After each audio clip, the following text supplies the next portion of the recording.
मैं ब्रह्मपुरी के जो बाहर का भाग था जहाँ पे चुनखड़ी की ये होती थी, वहाँ पे गया और सोचा कि अपने को आपको ख़त्म कर देना चाहिए। कुछ मेरे लोगों ने, लेक्चरर लोगों ने, कुछ लोगों ने मेरे को पैंट और शर्ट लेके दिए। मेरे ज़िंदगी का पहला फुल पैंट और शर्ट मैंने बीएससी के बाद पहना।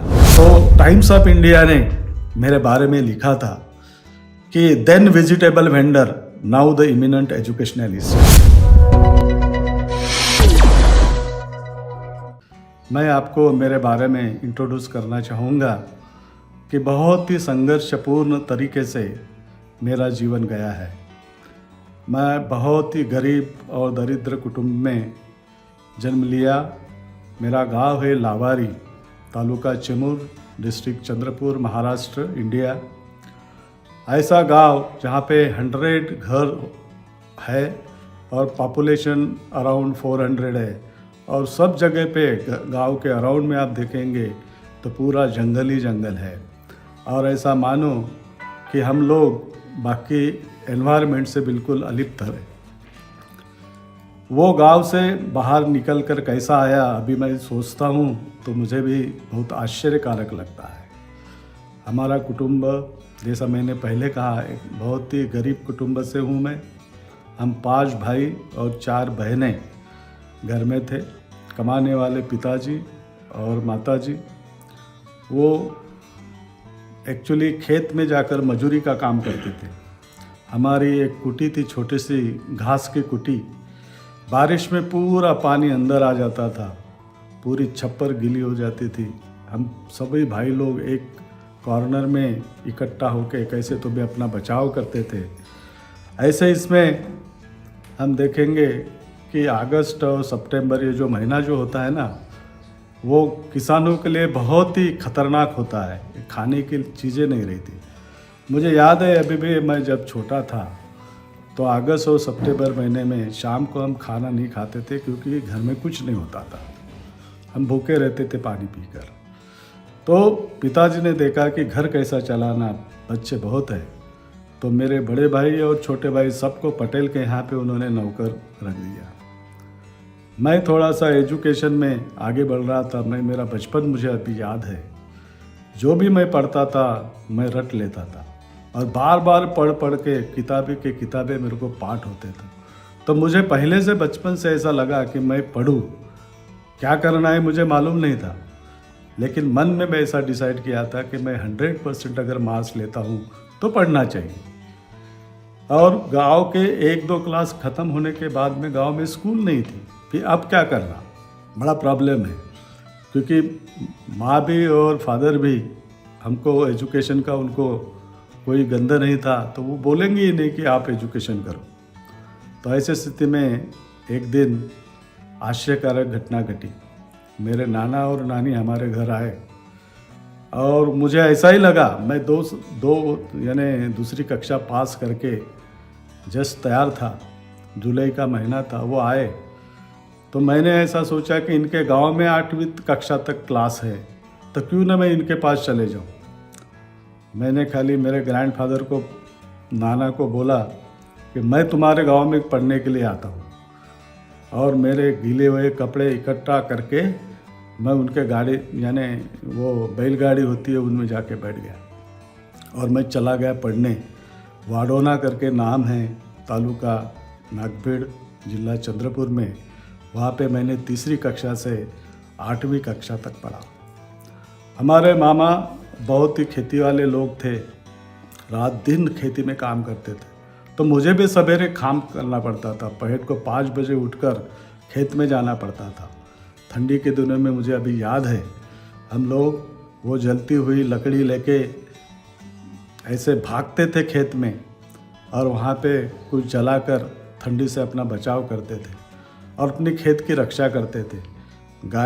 गौ और भैंसे, बैल सबको चराते थे, और 10 बजने के बाद में दौड़ के घर में आके फिर कैसे तो भी नहा के धो के खाना खा के स्कूल में चले जाते थे।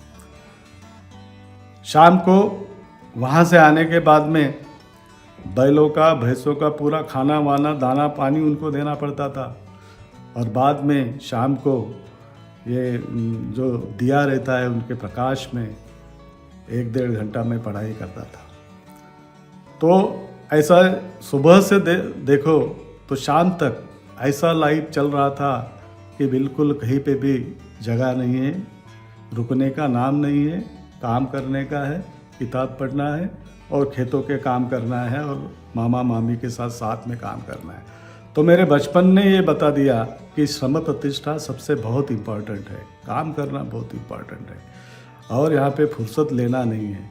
तो मेरे को बचपन में जो आदत पड़ी कि काम करने का है, कष्ट करने का है और बहुत मेहनत करने का है, शायद उसी की वजह से मैं कष्ट करने लगा और सब चीज़ को वेरी सीरियसली मैं आगे बढ़ता रहा। मुझे याद है पहट को 5 बजे ठंडी के दिन में टोकरी में ऐसी सब्जी भाजी हम लेते थे, मामी के सिर पर एक कटोरा और मेरे सिर पर एक कटोरा लेके हम भाजी करके खेड़े गांव में ऐसे घूमते थे।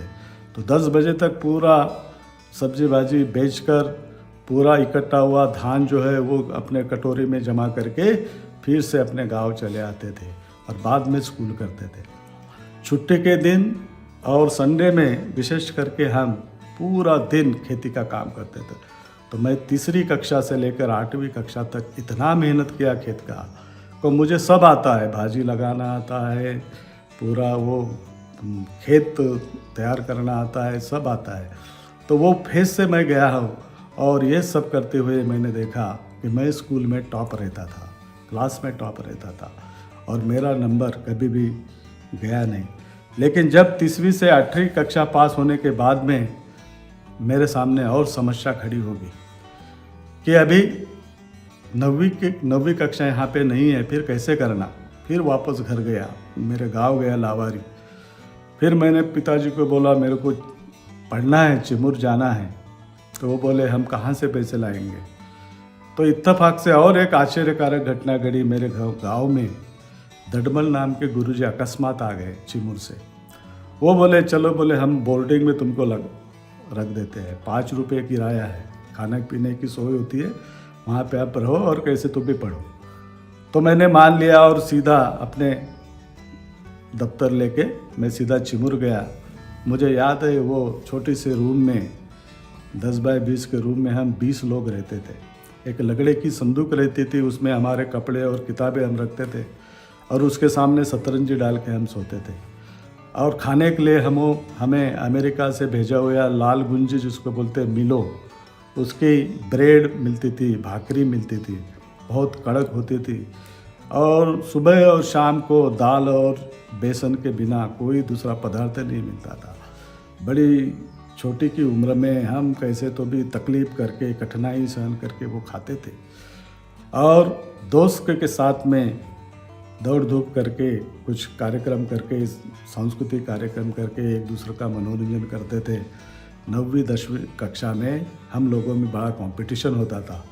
मेरे पास बिल्कुल किताबें नहीं थी, मैं दोस्त की किताबें पढ़ता था। मेरे पास खाली एक कॉपी रहती थी जहाँ पे मैं नोट्स लेता था सर के, और वो नोट्स ही मेरे एग्ज़ामिनेशन की प्रिपरेशन रहती थी। और साल भर में मैं दोस्त की किताबें पढ़ता था, लेकिन एग्ज़ाम के टाइम में मेरे को उनकी किताबें संधि मिले तो पढ़ने को मिलते थे, नहीं तो मैं अपने नोट्स पर ही प्रिपेयर करता था। फिर भी मैंने कुछ मार्क्स से 1 या 2 मार्क्स से मेरे 10वीं का मेरिट हो गया। मेरे क्लास का, मेरे हेडमास्टर का लड़का मेरा क्लासमेट था, वो मेरिट आया था और 1-2 मार्क्स से मेरिट गया। लेकिन मैं नाखुश नहीं हुआ। मैंने बोला कि मैंने जो भी मिलाया वो बहुत अच्छा मिला है, अगर मेरे खुद के किताबें होते तो मैं भी मेरिट में आता था। ये जिज्ञासा मेरे पास निर्माण हुई। फिर लोग बोलने लगे, मुझे तो कुछ नहीं समझता था, मैं तो देहात का था और ना मेरे कोई रिलेटिव पढ़े हुए थे, ना घर से कोई बैकग्राउंड था। लेकिन लोग बोलते थे कि 11वीं विज्ञान लेना चाहिए, साइंस लेना चाहिए। तो मेरा भी मन तैयार हो गया कि अपन साइंस लेंगे, लेकिन कहाँ पढ़ना है, या तो वरोरा या ब्रह्मपुरी। तो ब्रह्मपुरी में मेरे बचपन के वाढ़ोना के दोस्त जो है नागबीर तालुका के, वो लोग ब्रह्मपुरी में पढ़ने आते थे। इसलिए मैंने ऐसा सोचा कि मेरे को दोस्त मिल जाएंगे करके मैं ब्रह्मपुरी आया। लेकिन ब्रह्मपुरी में एडमिशन लेने के लिए मुझे मालूम पड़ा कि कम से कम 50 रुपये पास में होना चाहिए। तो मेरे सामने बहुत बड़ा प्रॉब्लम आ गया कि मैं कैसा यानी 50 रुपये करूँ। तो रोने का सीज़न चालू था, रोपना चालू था धान का, तो मैं वहाँ पे गया रोपने के लिए और 15-20 दिन मेहनत करके मैंने 50 रुपये कमाए और मेरे बड़े पिताजी को लेके हम ब्रह्मपुरी आए। 20 किलोमीटर पैदल चलने के बाद तलोदी स्टेशन आया, वहाँ से एसटी में बैठकर हम एनएच कॉलेज में पहुँचने के लिए हमको 5 बजे तो प्रिंसिपल साहब ने हमको भगा दिया। बोले ये क्या आने का टाइम है क्या? एक तो 5 बजे आए, ऊपर से 15-20 दिन हो गए, एडमिशन ख़त्म हो गई और ये कोई एडमिशन लेने का टाइम है क्या? तो मेरा फॉर्म और जो मेरी मार्कशीट है वो उन्होंने खिसका दिए हमारे तरफ और बोले जाओ, एडमिशन होती नहीं, क्यों एडमिशन ऑलरेडी फुल हो गई है। हम वापस चले गए। बाद में वो मेरे दोस्त को ढूंढा हमने ब्रह्मपुरी में, उनके रूम पे हम रात भर रहे। वहाँ पे मेरे को बीए के हम सीनियर स्टूडेंट्स मिले, उन्होंने मेरी मार्कशीट देखा। उस ज़माने में यानी 1976 में मेरे को 77% मार्क्स थे 10वीं में। तो वो चौंक गए, इतने मार्क्स तो किसी को नहीं है और एडमिशन नहीं दिया सर को, कल हम प्रिंसिपल से झगड़ा करेंगे और तुमको एडमिशन लेके देंगे करके मैं को उन्होंने प्रिंसिपल की कक्षा में लेके गए। और जब सर को बताया मार्कशीट, सर आप मार्कशीट तो पहले देखो, सर आप मार्कशीट तो पहले देखो। तो सर ने बड़ी तकलीफ़ से वो मार्कशीट देखा और फिर उन्होंने मेरे बड़े पिताजी मेरे साथ जो आए थे उनको गाली गलोचा करना चालू कर दिया कि ऐसे होशियार आदमी को, ऐसे मेरिट के स्टूडेंट को आपने आज तक रखा है, कैसे इनका नुकसान कर रहे थे। इसलिए फिर उन्होंने मेरे को एडमिशन दे दिया और मेरे को साथ में वो सर ने बोला था कि आप जनरल कैटेगरी में आते हो तो हम देखेंगे कि तुमको नेशनल लोन स्कॉलरशिप मिलवा देंगे। और मैंने एडमिशन ले लिया, मेरा एडमिशन हो गया। मैं दोस्त के साथ में बिना कोई अनाज बिना कोई पैसे से रहने लगा। कुछ दिनों के बाद में वो दोस्त ने देखा कि ये तो कुछ भी नहीं ला रहा, घर से पैसे भी नहीं, अनाज भी नहीं और ऐसे ही रह रहा है।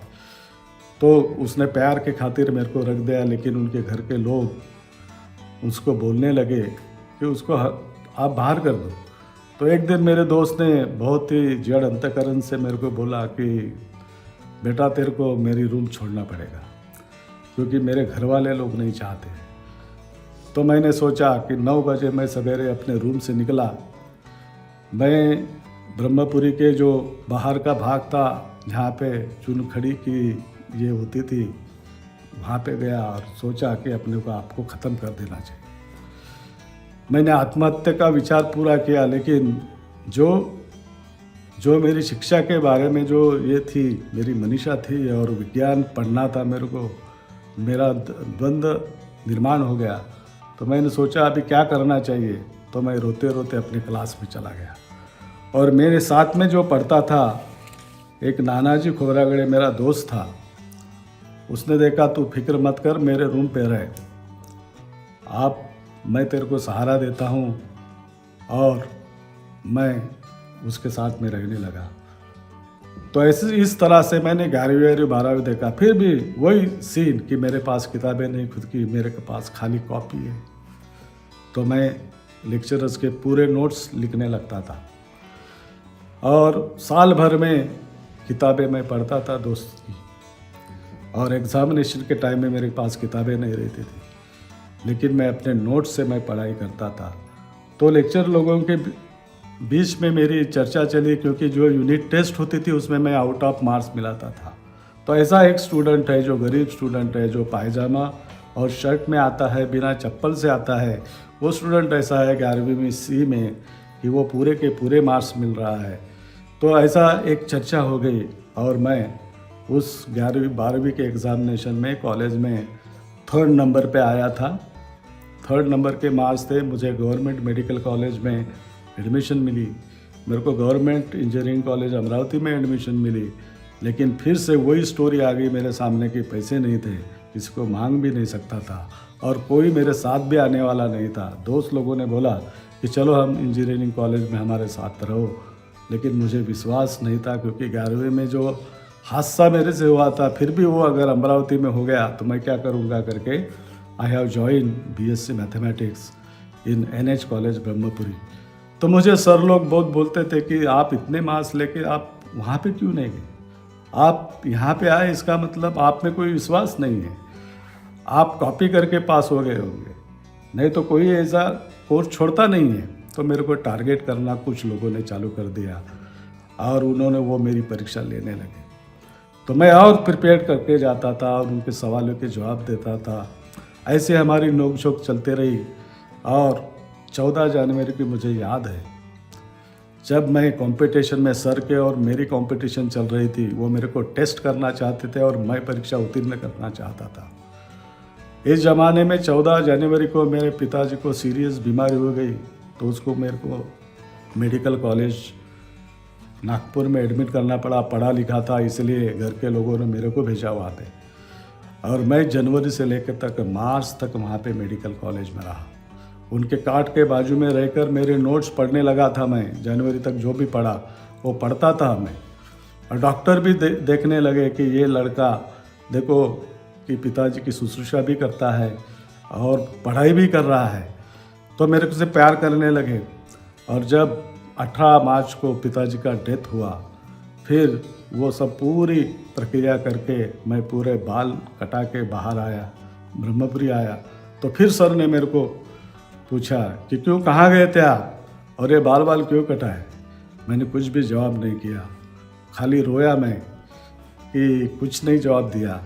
और तुरंत 1 महीने के बाद में थ्योरी एग्जामिनेशन शेड्यूल थी। मेरी नसीब बहुत अच्छा था कि उस टाइम में यूनिवर्सिटी की एग्ज़ाम, नागपुर यूनिवर्सिटी की एग्ज़ाम 1 महीना लेट हुई थी और प्रैक्टिकल की परीक्षा चालू हो गई थी।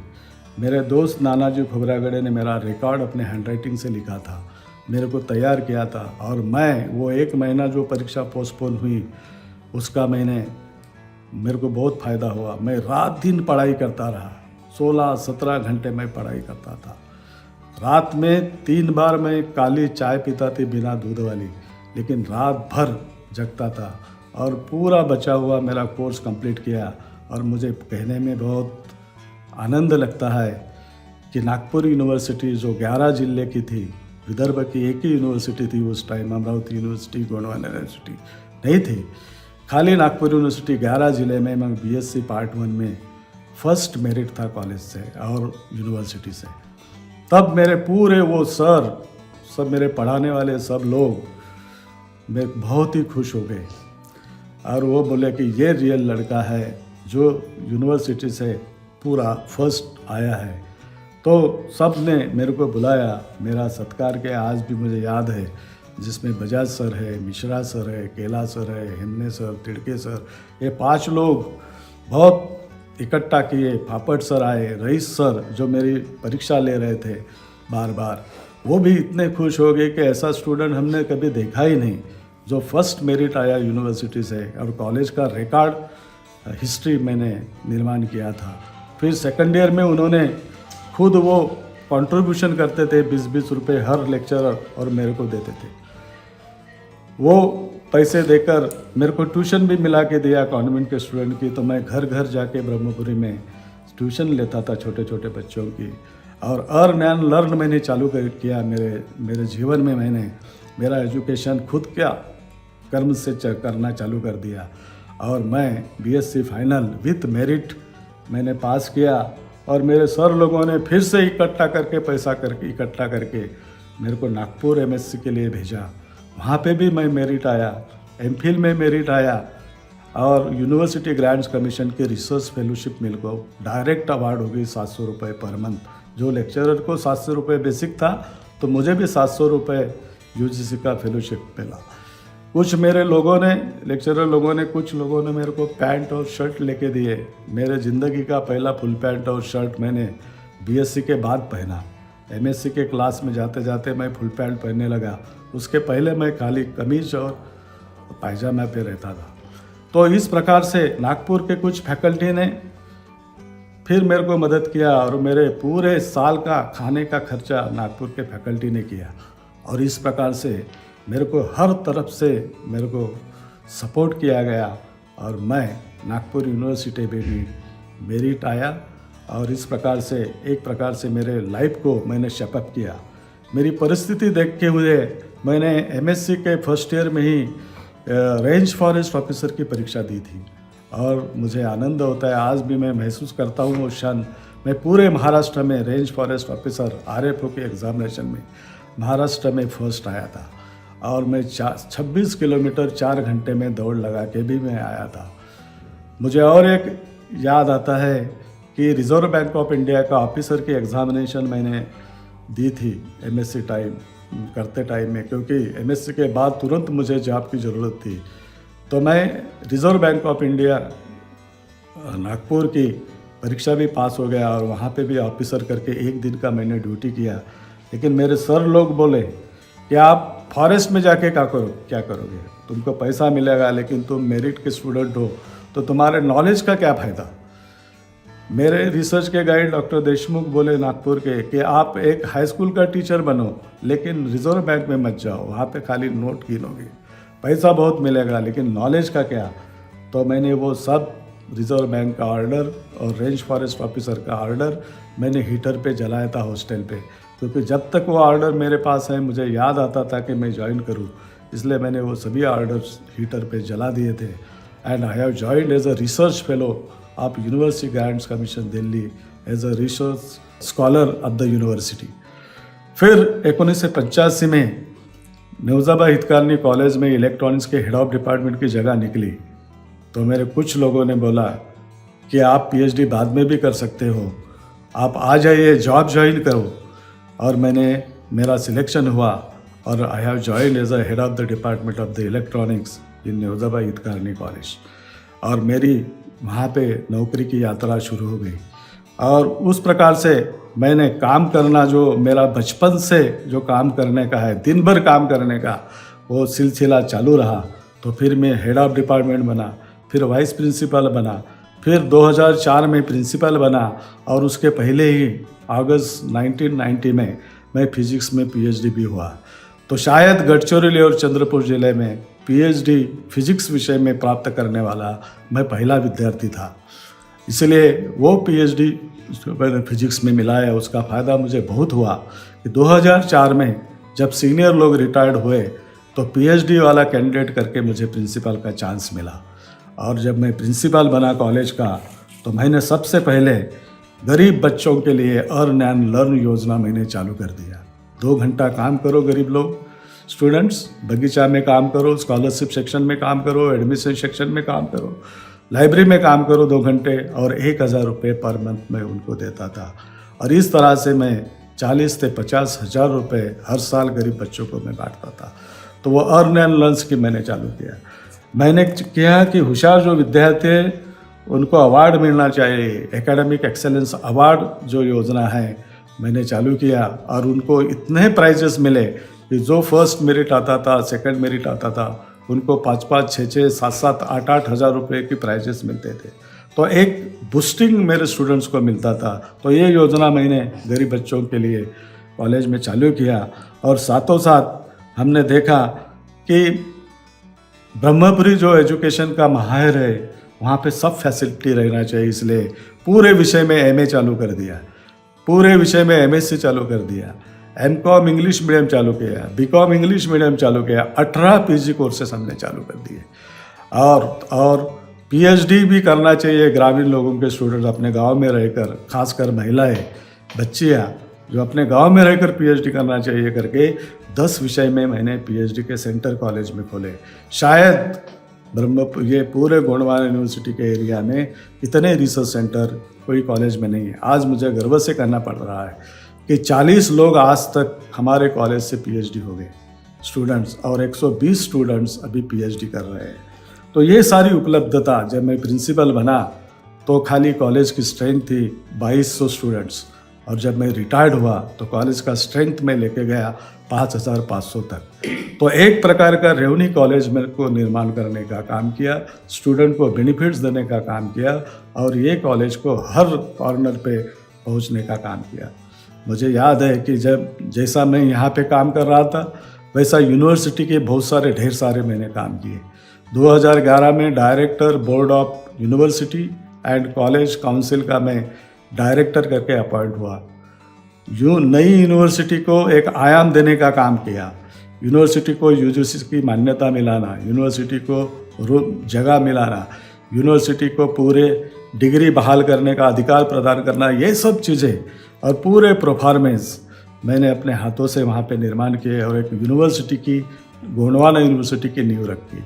बाद में मेरे को डीन भी किया गया science and technology engineering section का, और वो भी मैंने काम किया। और इस वजह से 2010 में मेरे को नागपुर यूनिवर्सिटी का बेस्ट प्रिंसिपल अवार्ड मिला। ये मेरे लिए बहुत ही गौरव की बात है कि बहुत सारे प्रिंसिपल हैं पूरे यूनिवर्सिटी में, 800 प्रिंसिपल थे, उसमें से 2010 में best principle of the university करके डॉक्टर पठान वाइस चांसलर के रीजन में मेरे को अवार्ड मिला और कॉलेज का गौरव देखते हुए मैं बहुत ही सदगतित हुआ।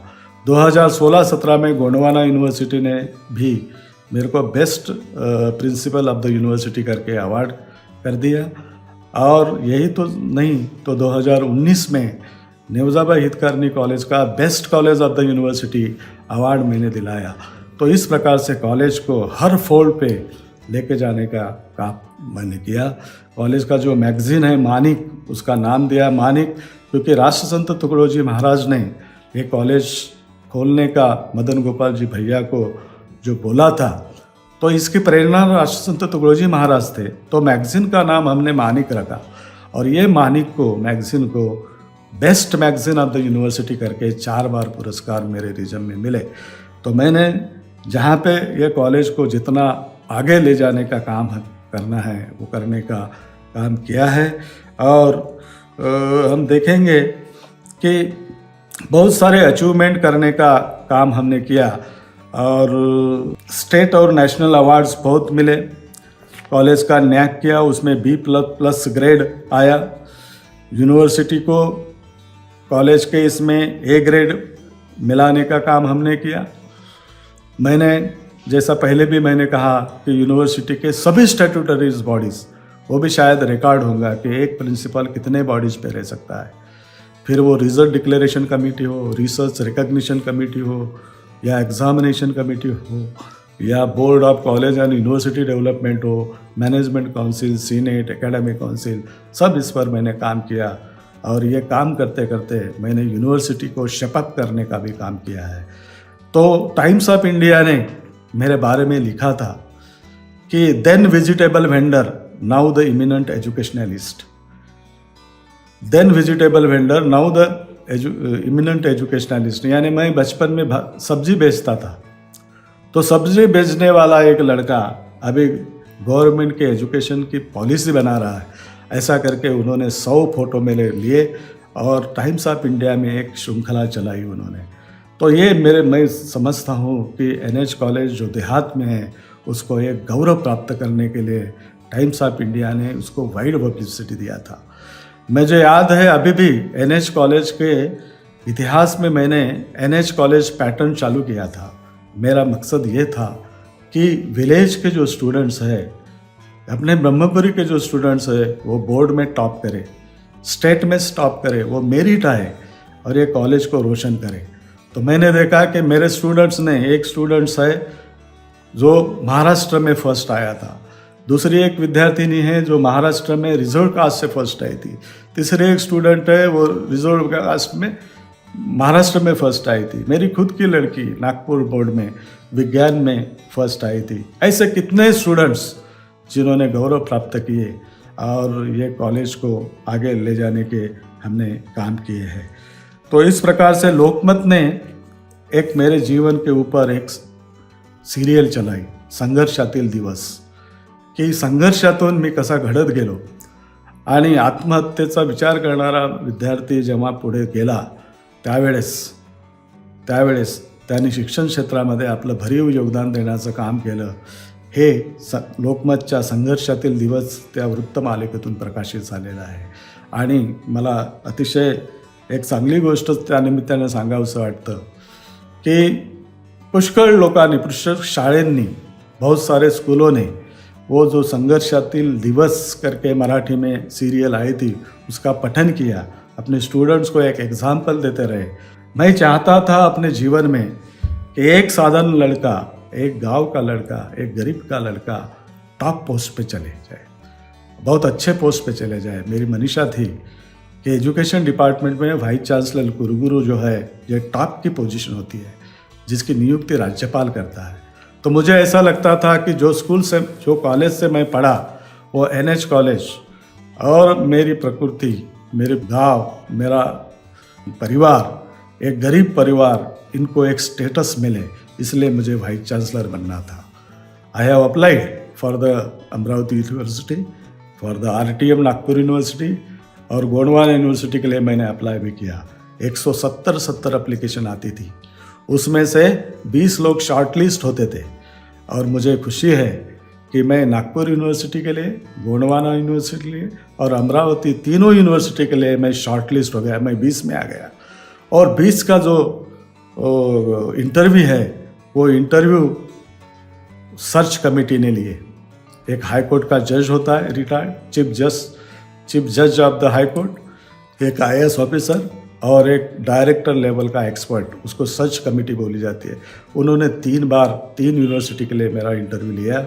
आई appeared for the interview, shortlist हो गया, इंटरव्यू हो गया, लेकिन तीनों यूनिवर्सिटी में मेरा चयन नहीं हुआ।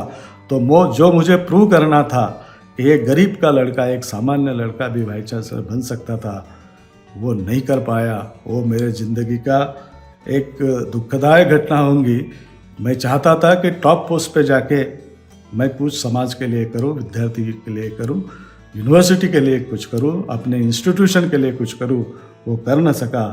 लेकिन मैं मेरे ज़िंदगी में खुश हूँ, मेरा परिवार सुखी है। आज मेरी मिसेस जो BA थी वो MA किया, PhD किया, आज वो एसोसिएट प्रोफेसर है, मेरे को साथ देती है। मेरी बड़ी बच्ची MD डॉक्टर हो गई, दामाद भी MD डॉक्टर हो गए, और मेरी छोटी लड़की वो इंजीनियर हो गई है। वो दोनों लड़की ने, क्योंकि मैं डॉक्टर नहीं बन सका, मेरे दोस्त बोलते थे तू IAS ऑफिसर हो, लेकिन मैं अपीयर नहीं हो सका कहीं कोई एग्जामिनेशन। MPSC पास किया था, लेकिन मैं इंटरव्यू में फेल हो गया तो वो भी ज्वाइन नाही कर सका। तो मेरे बच्चे ने ये सुना, लोकमत के संघर्षातील दिवसामध्ये उन्होंने सुना कि पापा को डॉक्टर बनना था, इंजीनियर बनना था, ऑफिसर बनना था, लेकिन वो कर नहीं सके। तो दोनों बच्चे ने, एक ने डॉक्टर बनी, एक इंजीनियर बनी, और दूसरी ट्राई कर रही है कि IAS ऑफिसर बनूं, लेकिन वो बन नहीं रही है। But she has join the IBM। लेकिन मेरा जो सपना था वो करने की कोशिश कर रहे हैं, मैं उनसे खुश हूँ, मेरा परिवार खुश है। और आज भी जितना भी सोशल सर्विस है, जिनको जो कमज़ोर लोग हैं उनको मैं मदद करूं, उनको मैं कुछ हेल्प करूं, ये मेरा काम है। आज भी मैं काम करता हूं, रिटायर्ड हो गया, लेकिन फिर भी दिन भर काम करने का काम करता हूं। जहां भी प्रबोधन करना है सामाजिक लेवल पे, लोगों को प्रबोधन करने का काम करता हूं। साइंस एग्जीबिशन के इससे मैं स्टूडेंट्स को साइंस समझाने की कोशिश करता हूं, मिस्ट्री ऑफ द यूनिवर्स बताने की कोशिश कर रहा हूं, और सबको जो मुझे ज्ञान है वो देने का काम करता हूँ। मुझे कोई अहंकार नहीं है, मुझे कोई गर्व नहीं है, और ना ही मुझे कोई दुख है। मैं बहुत ही संतुष्ट है। और लास्ट में I am very much thankful to BITV Millennium Club who has given me this opportunity to present my brief lifetime of my life. Thank you very much. BITV channel पर आपका स्वागत है। BITV YouTube चैनल पर subscribe करिए, bell icon दबाएं।